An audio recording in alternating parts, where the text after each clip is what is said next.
Welcome to the first demonstration celebrating the Pastel Society of America's 53rd exhibition Enduring Brilliance. Welcome artist Nancie King Mertz. Nancie has spent her lifetime painting in oil and pastel. She was awarded the Master Circle by International Association of Pastel Societies Eminent Pastelist in 2018 and is a Master Signature member of Pastel Society of America, Degas Pastel Society, and Chicago Pastel Painters. She has been a member of the Palette and Chisel of Fine Arts since 1988 and Plein Air Painter since 2003, both based in Chicago. She was twice named Chicago Artist of the Year by the Chicago Convention and Tourism Bureau.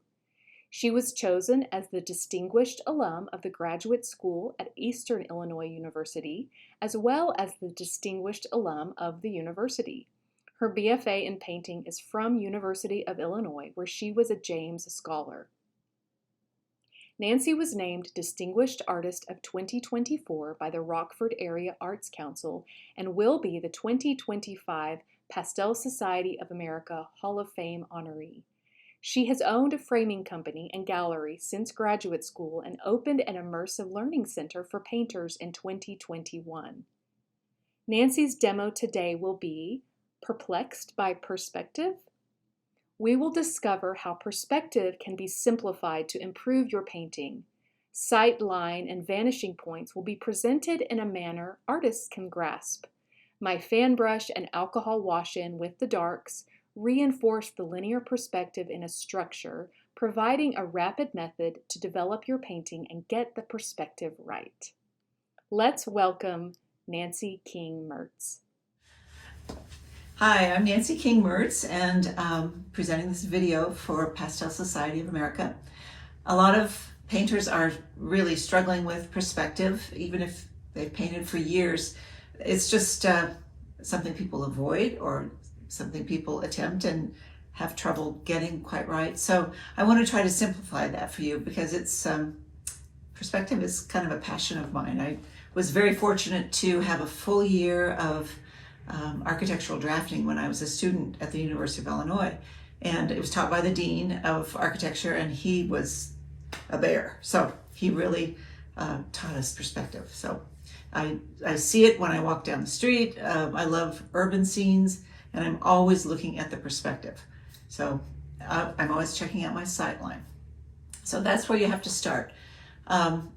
When you have your chin parallel to the ground, you look straight out, and that's your sight line or horizon line. So the horizon line doesn't necessarily mean where the earth meets the sky. That's not typically your horizon line. It's your sight line that you have to pay attention to. So I always determine where that is, whether I'm working from a photo, which I will today, or if I'm just, walking through the neighborhood, I'm always looking for my sight line. So if you're on top of the hill, looking down over a valley with buildings and so forth, your sight line is still straight out with your chin parallel to the ground. So everything below that sight line is going to converge up to vanishing points on your sight line. Everything above it will converge down. So always keep that in the back of your mind when you're trying to do something with structure. So any man-made structure that I can think of typically involves perspective. So it'll really help your painting grow. So keep it in mind. So I always start with what I call a tick mark map. I just use vine charcoal, varied pieces. It comes in a long piece. I just break it into a comfortable size. And then I just start tapping. I don't really draw. I just tap on the sanded paper. And this is UArt 400 that I dry mounted to gator board so it won't warp. And I should show you the image I'm using. It's a Chicago scene.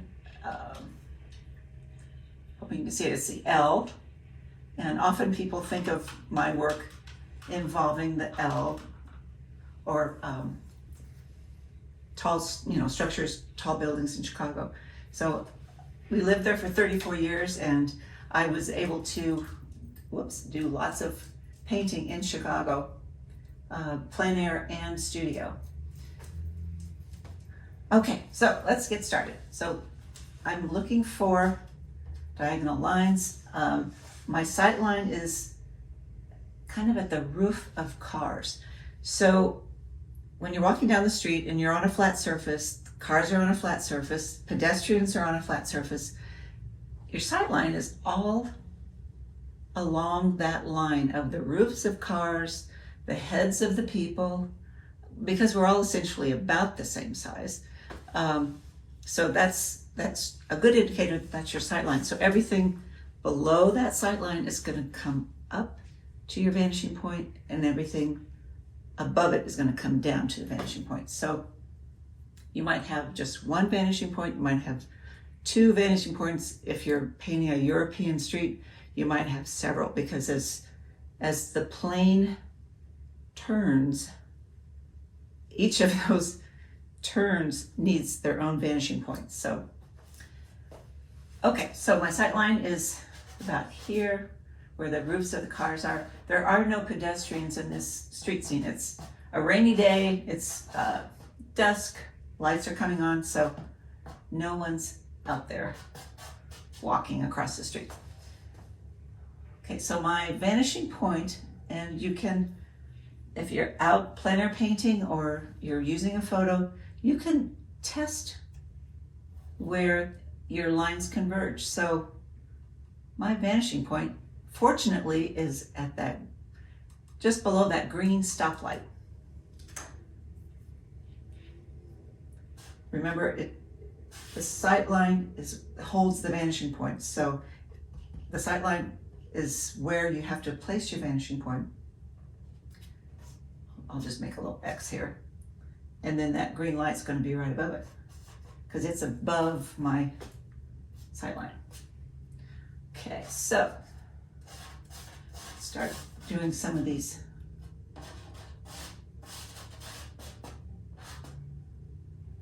lines that are here.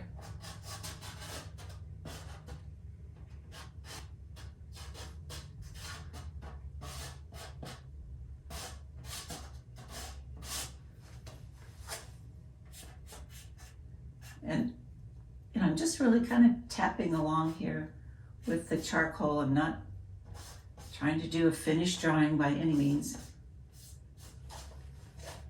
Just want to get these elements in here. I love to do bridges and the L. And I often thought that, I don't know that it would ever hold a car or a train, because I tend to simplify and leave out some of the structure. But you get the idea of what I'm painting.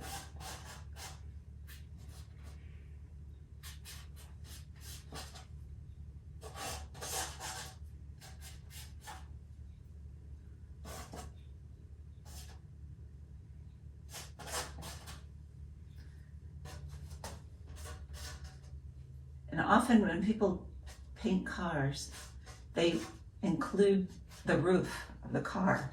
If the car is going up a hill, you see the roof. But if it's on the same plane you're on, you just have a flat line for the roof. You don't see much of the roof at all. If you're drawing a truck, it certainly is above your sight line, so you will not see other than a line at the top. But often cars are drawn and it looks like they're popping wheelie, because people are drawing the roof of the car.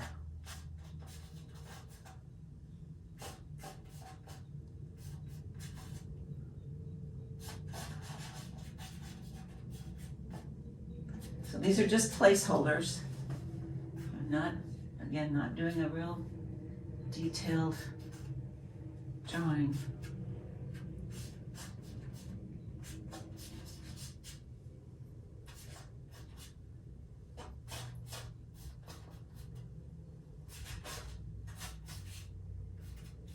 With charcoal, it's easy to, if you make a goof, it's easy to just wipe it away and make another mark. If you start in with your pigment, then it's harder to correct your mistakes. a good, I don't have one right here, but a pink pearl, one of those old pink pearl erasers is great for getting rid of the charcoal. Or the pastel once you've started painting and you've made a goof. You need to make corrections.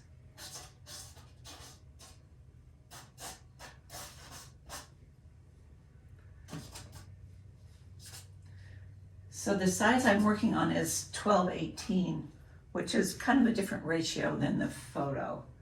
But photo's a little more square than that, but I think I can make this work. Okay, so there's my map. And there are some great colors that are in here from the street lamps and the wet pavement.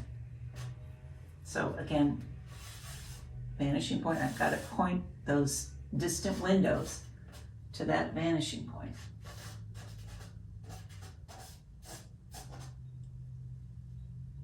And the steeper or the higher the horizontal line is, the more pronounced the angle will be.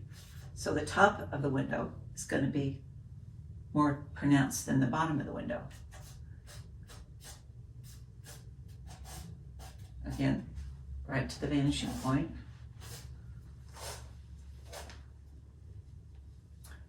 Oh, the building stops here. Get rid of that. And there's distant buildings that I can't tell what's going on, or there's a staircase to get up to the L. I always advise my students to print out their reference material, and hopefully they're only using photos that they've taken, not pulled from the internet. Because if you work from your phone or your iPad, you're tempted to zoom in and see all that little tiny detail in the distance, and keep telling yourself it's the distance. So you're just suggesting what's back there. You're not putting, I always say, the whiskers on the squirrel in the tree in the far field. But people will do that. Will zoom in to get all that detail. So that's the map I need, and I always work dark to light. So think of the light as the icing on the cake. So build the cake with the darks, and then I wash them in with denatured alcohol. Then I add the mid-tone values, and then the details. So the details and the lights are the fun part, and I make myself wait. I make my students wait when I'm doing a demo to see those added. So you just want to really get the foundation in here. I took this photo from my car, so the rear view mirror is in there. So there's a real dark spot right here where the rear view mirror is. So I've got to ignore that.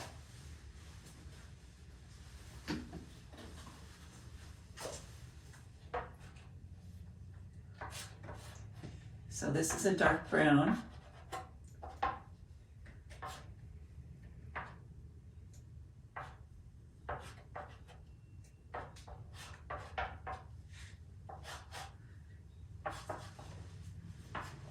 And it's so easy once the darks are washed in to paint your midtone values over them. So don't feel that you have to pull back the lights. You can paint where the lights are and then go back in and capture it once you've washed in. Okay, so I'm gonna make sure I have enough supports here.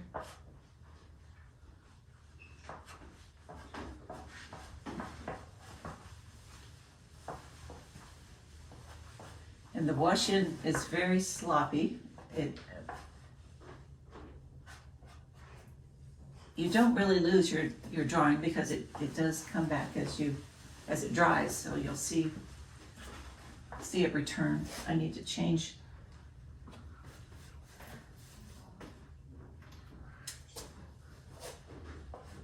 Let's see. tried to, I'm always thinking about value, but I tried to change the hue when I'm putting the darks in, so it's not all painted with the same color.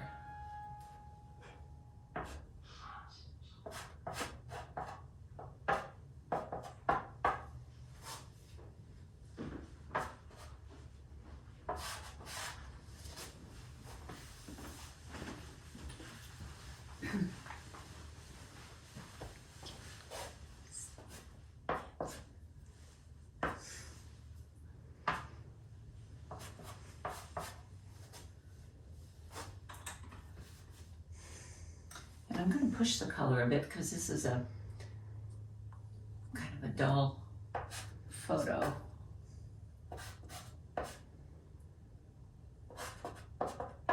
That's the beauty of pastel, is you can layer color rather than mix it like you do with oil or the other mediums. So I'm going to push some cool back in there just to give a better sense of distance.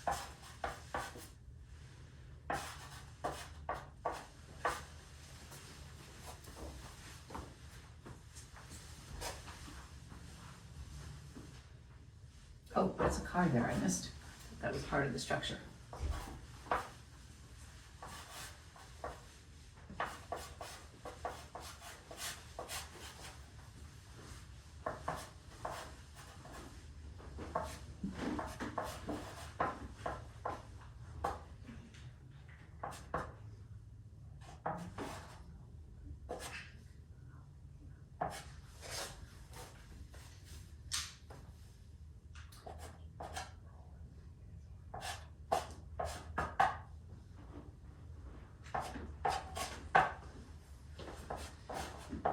I tried to do violets and blues in the distance.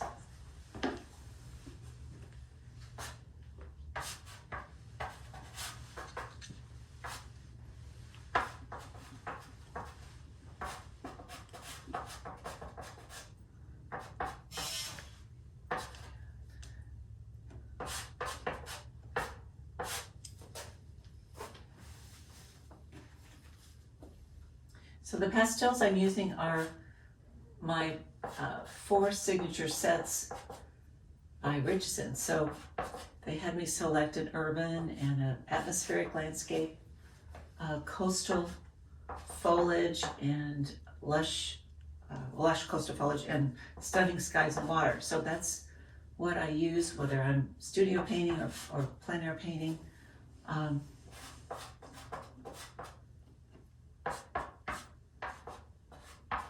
And hopefully you saw them at the beginning before I kind of got them all messed up. But I separated, there's 360 here. I separated, you know, and put all the greens together from the 4 sets, all the blues together and violets, the reds, the yellows, and softer colors. And it just helps so much when I'm, you know, doing a demo, trying to speed up my process to just be able to go right to that particular box and grab the hue that I need.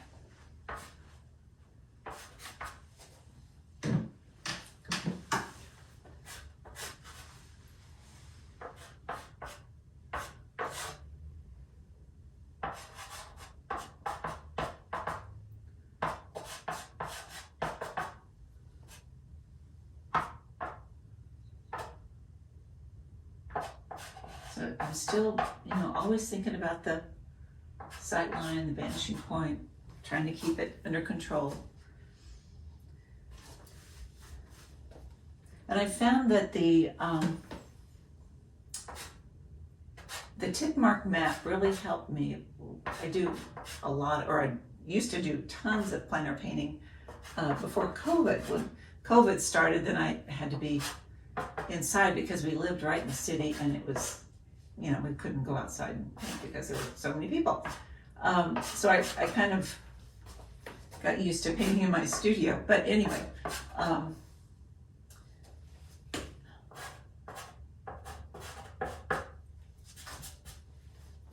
forgot what I was going to say.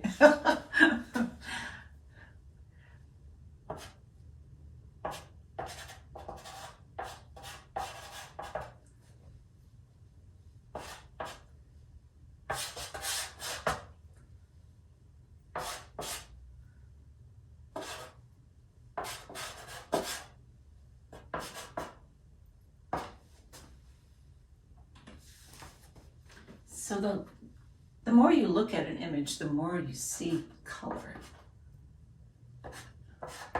And, you know, kind of train your eye to look for color.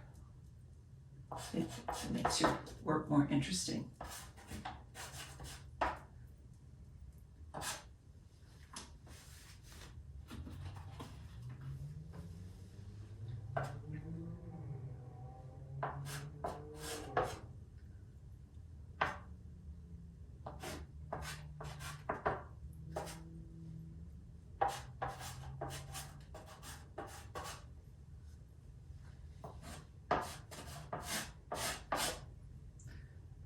So I'm going to wash this in a minute.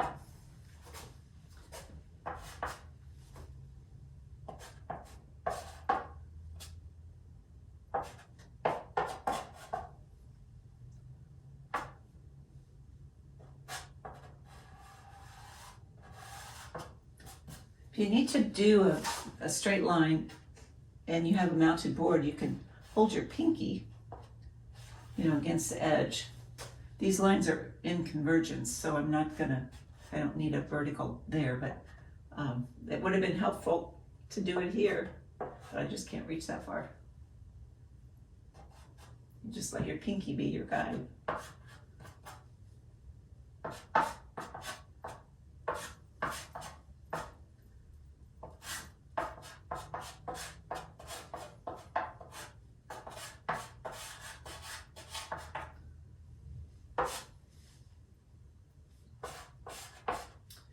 Headed to the vanishing point again.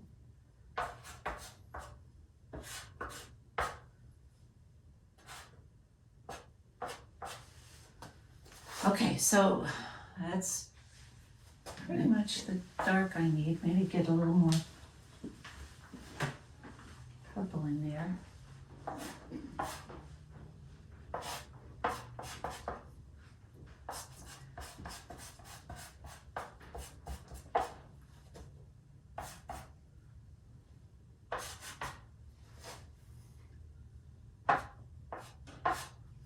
Okay, so now I wash this in with denatured alcohol, and it's a fuel, so it's 99% alcohol, and I use it because it evaporates so quickly. It's, you know, the most effective wetting agent because it dries so quickly. And I'm thinking about a vanishing point.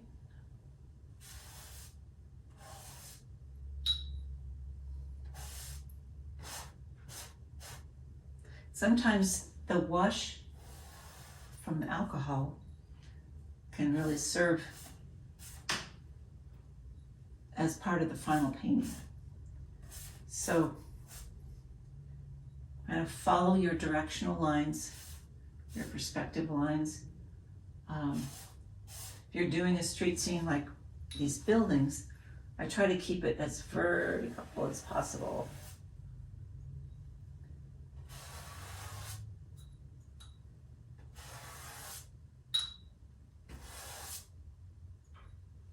And no worries if it drips and runs, because you're just creating a base that you're going to paint over.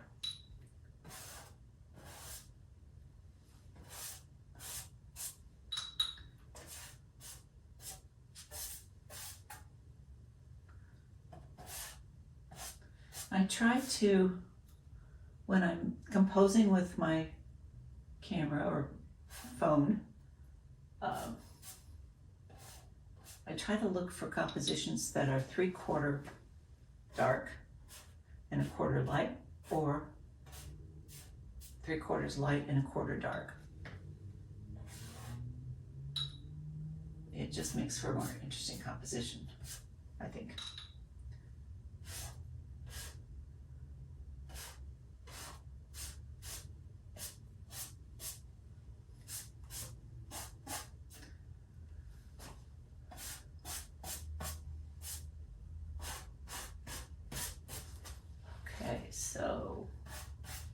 That's the wash-in. So it looks like a nightmare, but once it's dry, I can start resolving it and working on the midtones.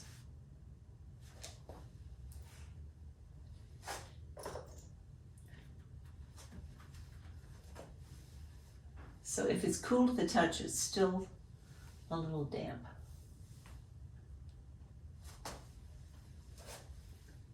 Yeah, it's still a little damp. It's a humid summer, so that contributes to it not drying too quickly. If you're, out plein air painting, it'll dry really fast, especially depending on the climate you're in.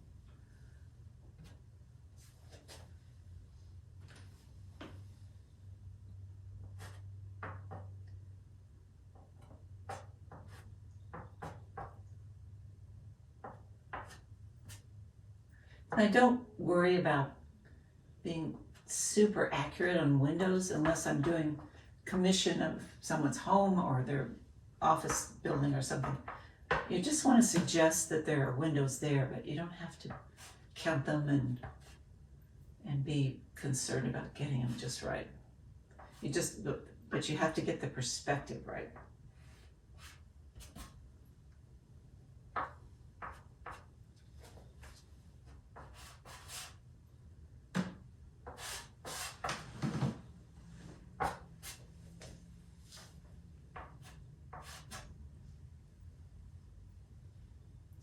So there's still some damp areas here, so I'm being careful about touching them.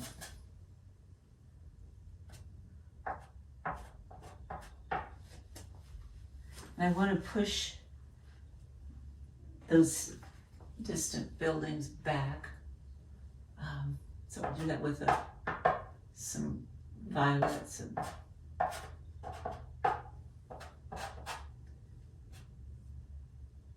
blues, and that just kind of pushes them back into the distance.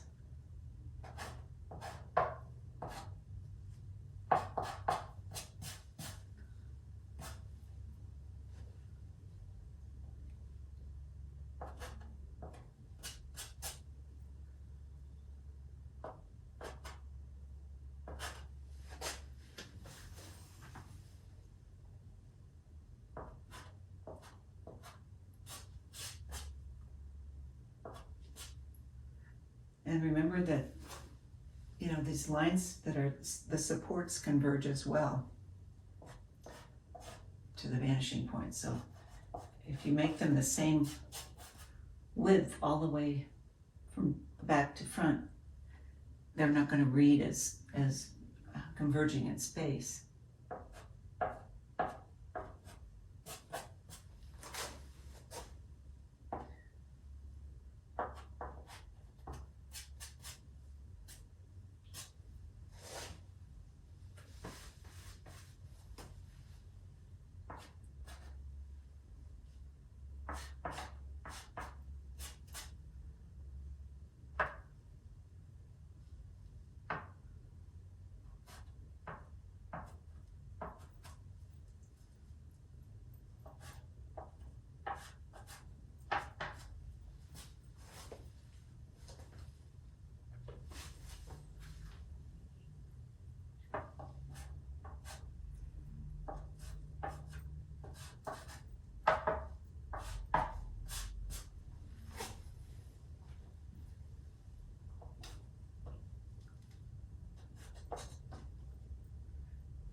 And I'm thinking of my center of interest as being here, truly in the center, because of the street lamps. And the street lamps are going to go on last because they're such a light, bright hue. So I'm waiting for those.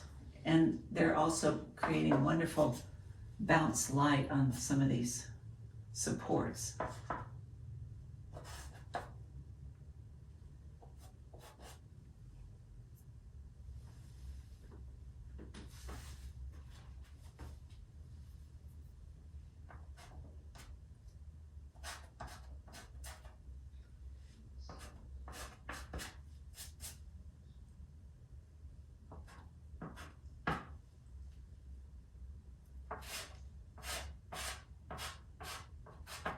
lot of pastel painting is pressure and learning what kind of pressure to apply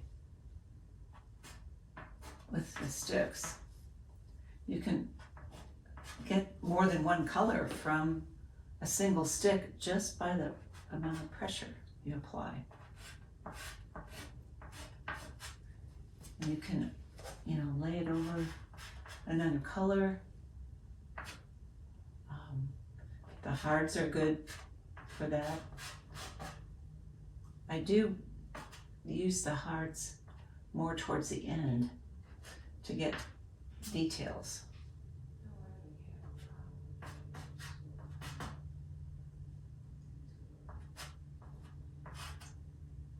A lot of people start with the hards and then use the softs, but I use the softs predominantly through the painting process, and then we'll go in with some hards, clean things up, and maybe get very distant, suggest very distant detail.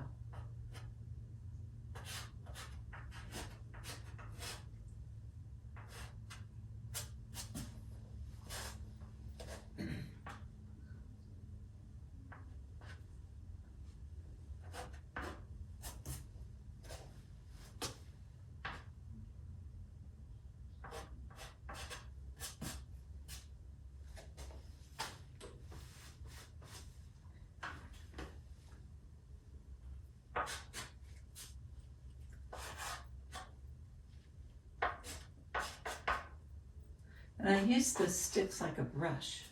So I'm using the full stick and just, coming down with it like a brush. I don't blend much, just I'll kind of hit, after I make a mark with my finger, just to soften an edge, but I don't, blend and blend.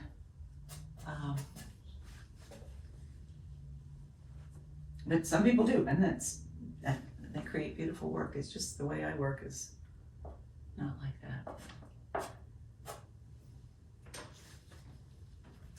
Okay, city skies are often kind of yellow because of pollution. So I try not to give it a clear blue sky. This is actually the color of the paper, so I'm not gonna do that right now because the color's already there that I need, and I'm jumping into using the lights when I should be focused still on the midtone values.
Going to place this light where it's going to be. That's not the final answer, but it's just giving me, as I'm filling up the surface, it's helping me keep track of where my vanishing point is.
It's hard to see what's going on back there, but I'm not going to zoom in because it is distant detail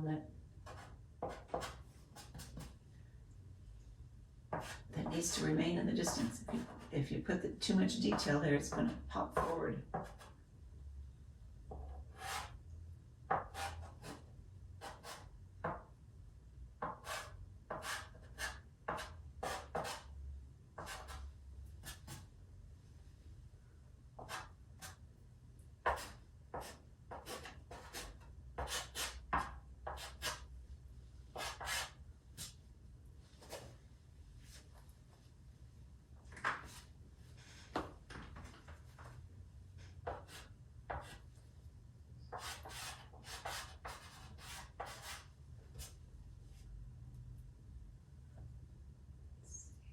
Make sure things line up.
I'm going to introduce some of the lighter values now, just so you can see a little more clearly where things match up.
I teach a lot of Zoom classes and a lot of workshops, and as I'm demoing, people always ask questions, so I'm missing, it's kind of a void here. I wish people were asking questions. You're welcome to email to ask questions. I'll be happy to answer about the process, or if you need to see an image up close of what I'm painting, happy to share that.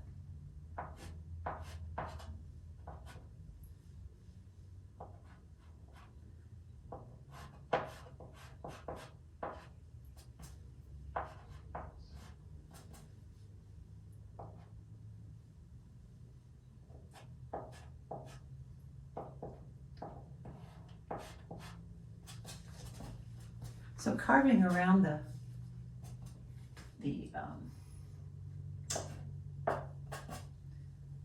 positive space with the negative space, I think is a lot of fun. So you use what's there and carve in.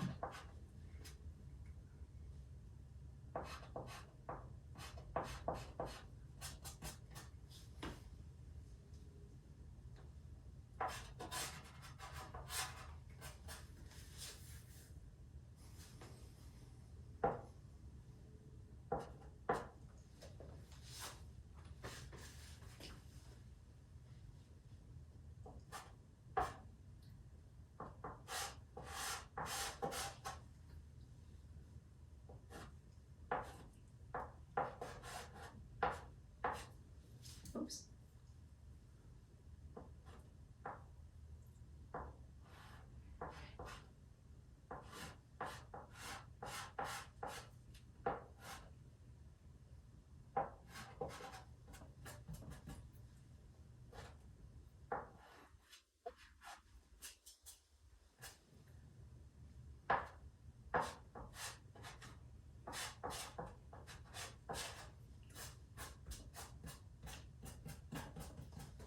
I don't want these lines to be too sharp, because again, that'll pop them forward. I want to keep them in the distance, so kind of smoothing them out a bit.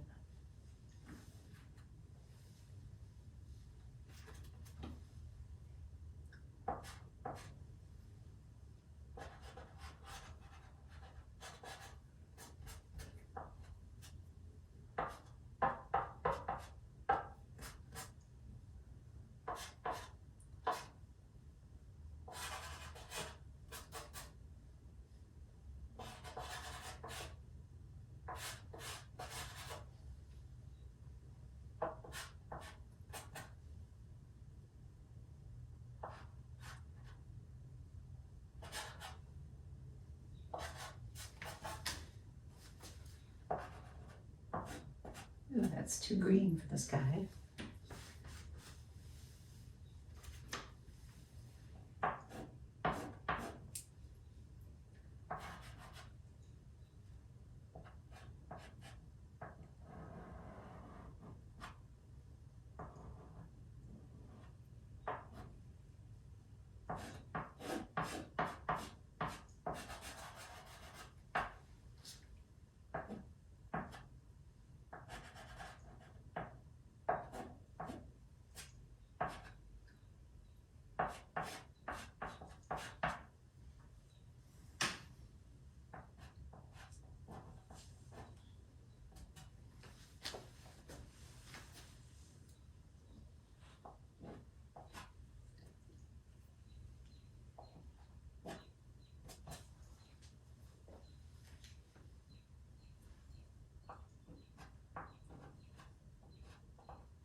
So there are a lot of areas that need to be fine before I start having fun with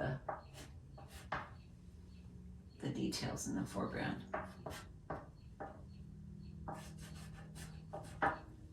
Cover up some of the patchy holes.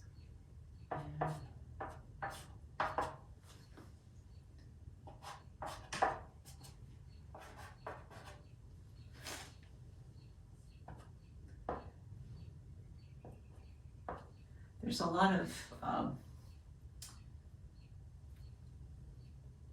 interaction between the positive and the negative space on these L paintings, because I call it calligraphy in the sky, because they cut back and forth between each other, and I find that exciting.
always focus on trying to get the value right.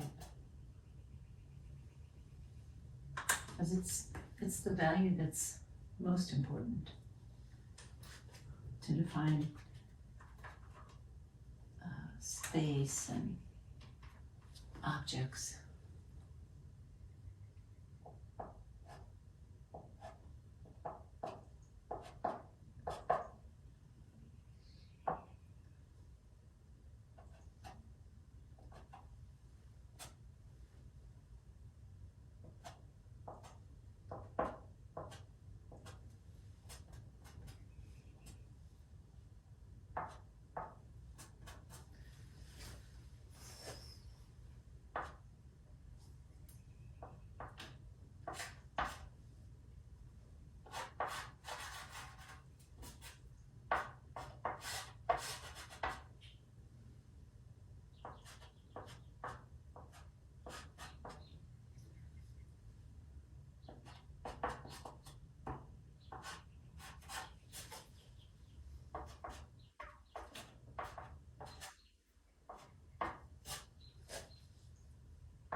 Clean up.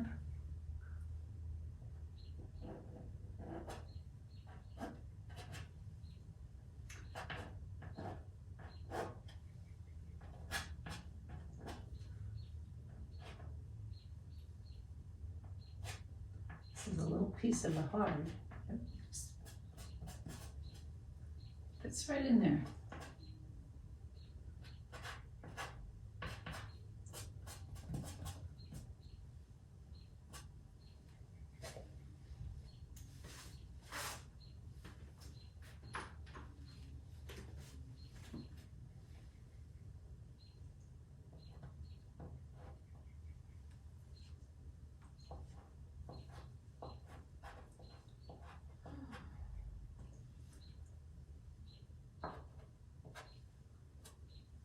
Starting to get some sky holes in there last.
These hearts are just a great little tool to get in those tight areas.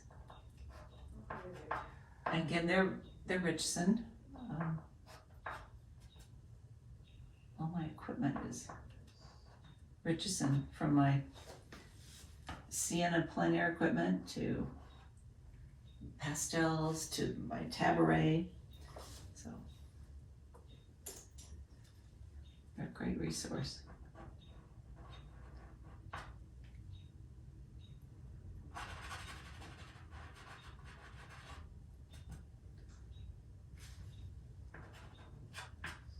So I'm actually painting the car by carving out the negative space around it. I'm not really painting the car.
Suddenly this car on the right is starting to emerge. Again, just from painting around it.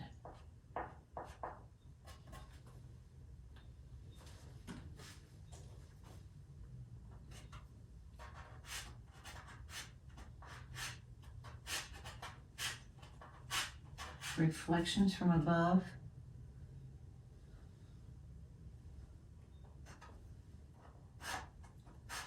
The sky.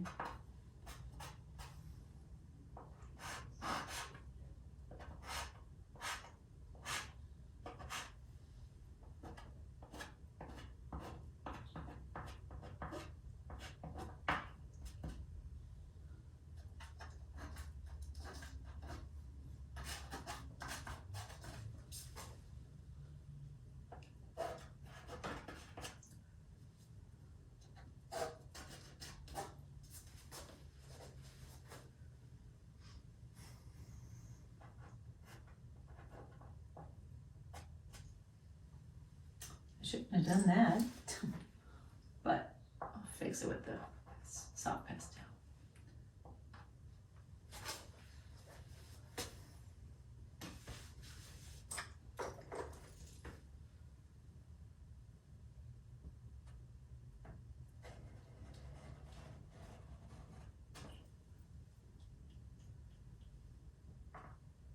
It helps if you have to draw a straight line,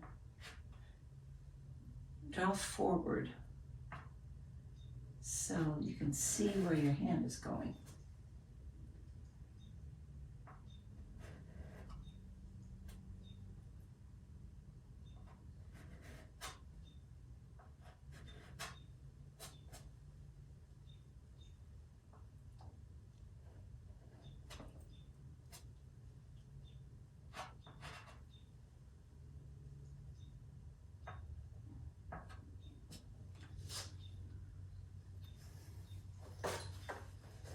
I'm relying pretty heavily on the hards now to get straight lines and some highlights in here.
just skimming over, scumbling over with the hard.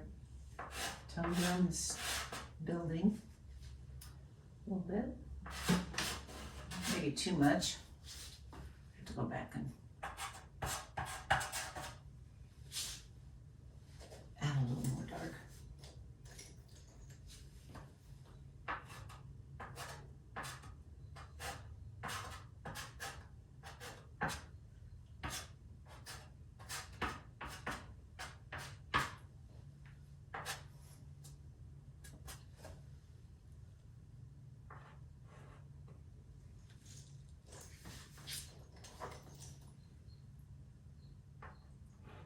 Oops.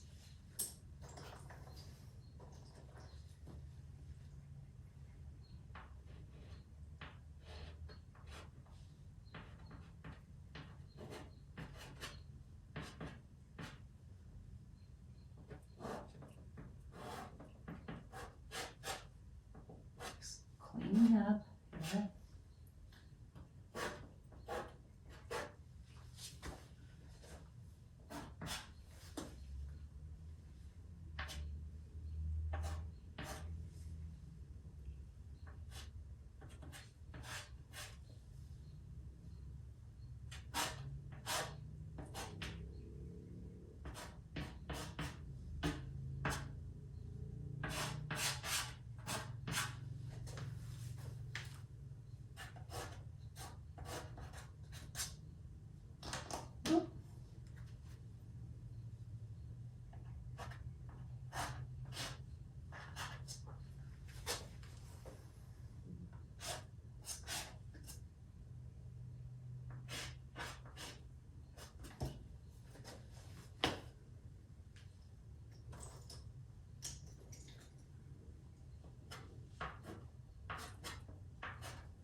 These get so dirty, I have trouble sometimes seeing what color I'm using.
Starting to get there.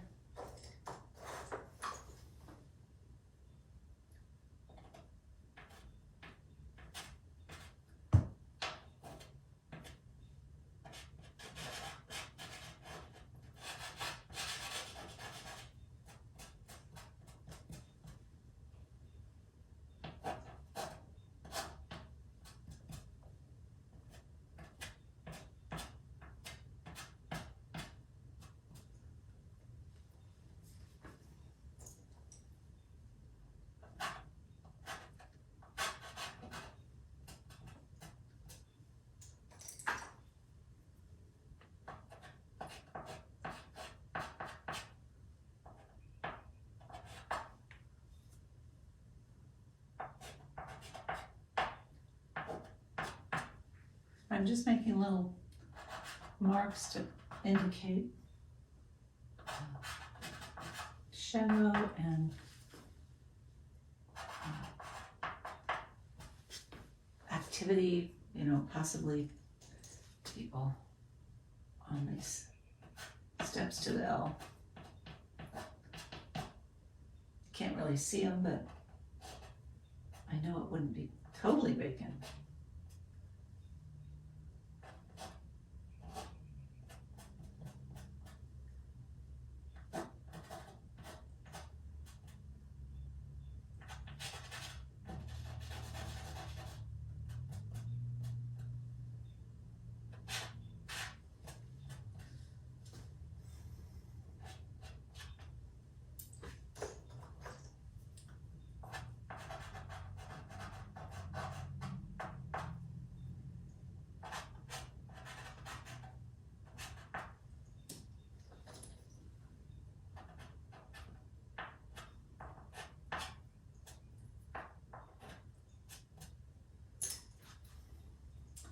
Now I've got a tire completely in the wrong spot.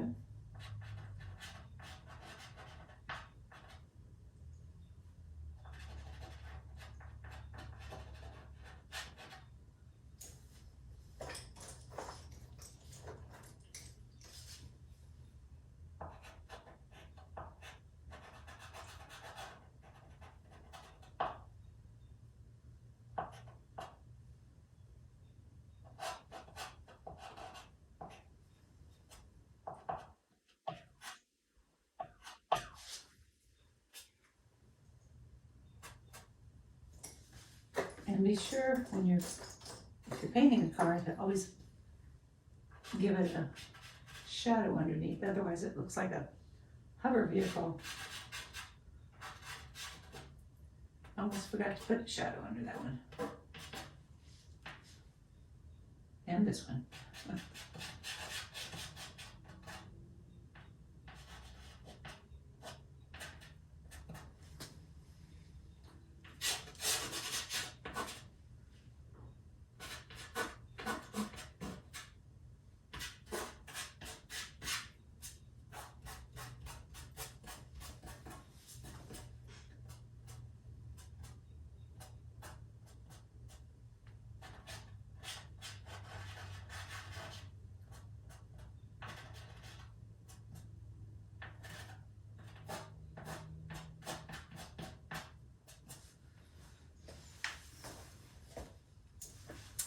So I need to get these lights in.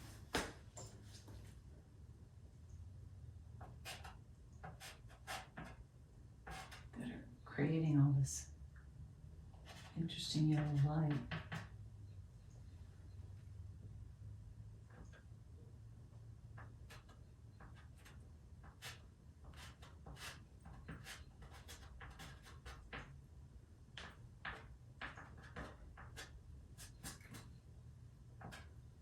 They're in perspective too. The top has to be in alignment so that they go back to the vanishing point.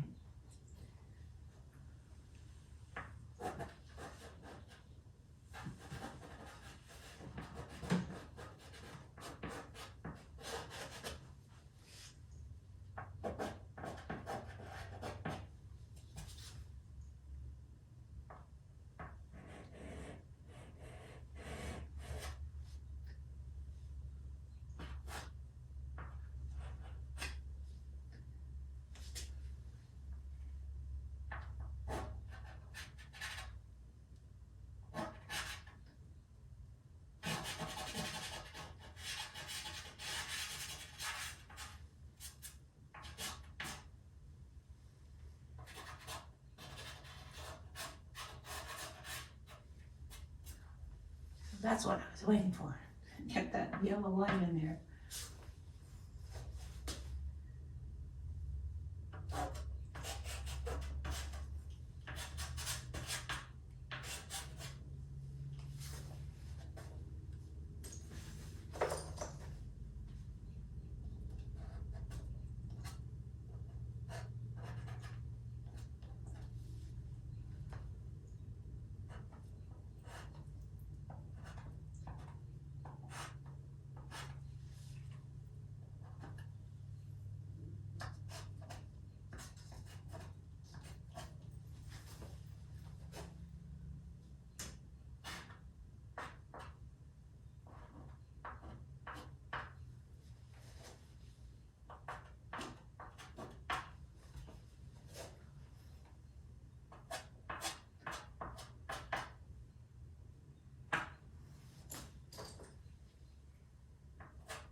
haven't stepped back from this at all. Ugh. Let's see, I need to straighten this out.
And there's more structures in here I need to get in.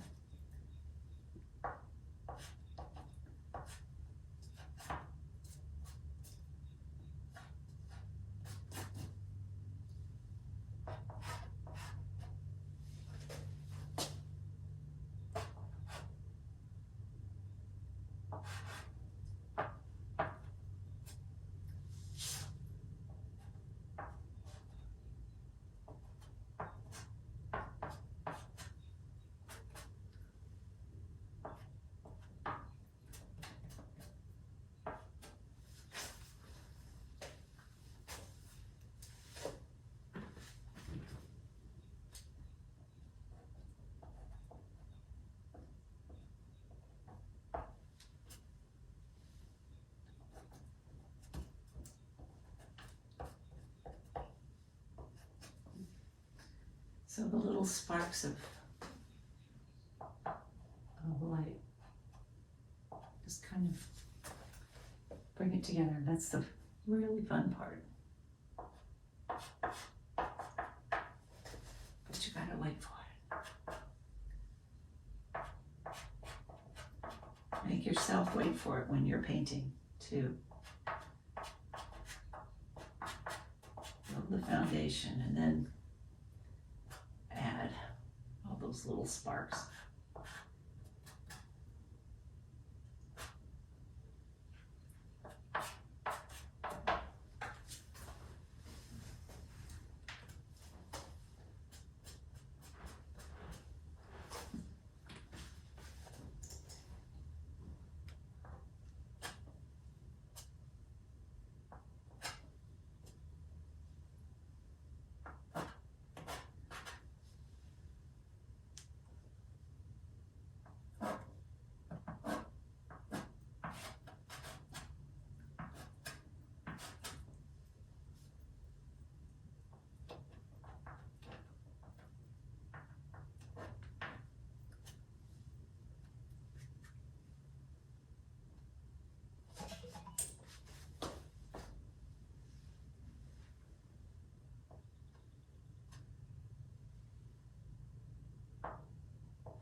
So I need to make sure I have this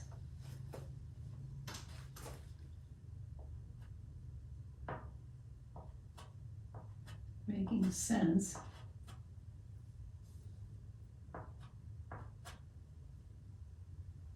Clean up some of the lines and then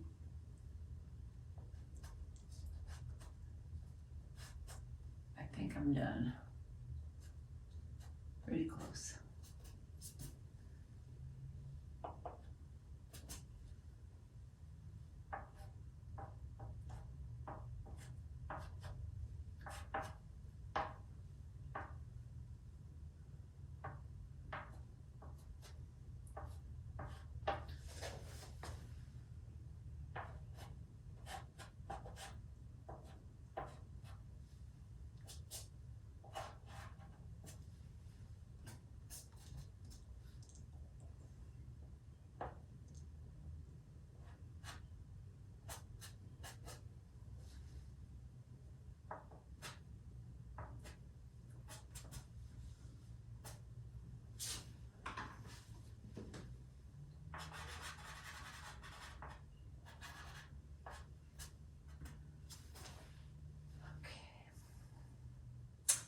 Usually when I'm doing a demo for students, I'll say, what's it need? And they can tell me what it needs.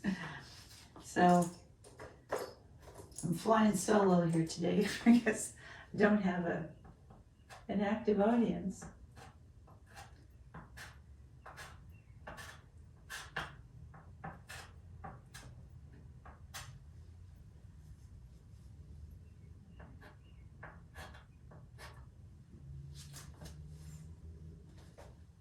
So I hope you'll visit my website.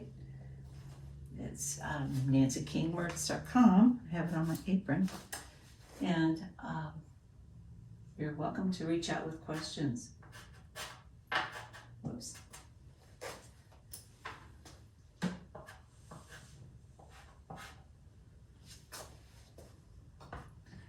So I always like to think I'm finished, but I just continue to work. So this will be on my website soon, and you can see the final, but I'm almost done. Just like to add little pops of color.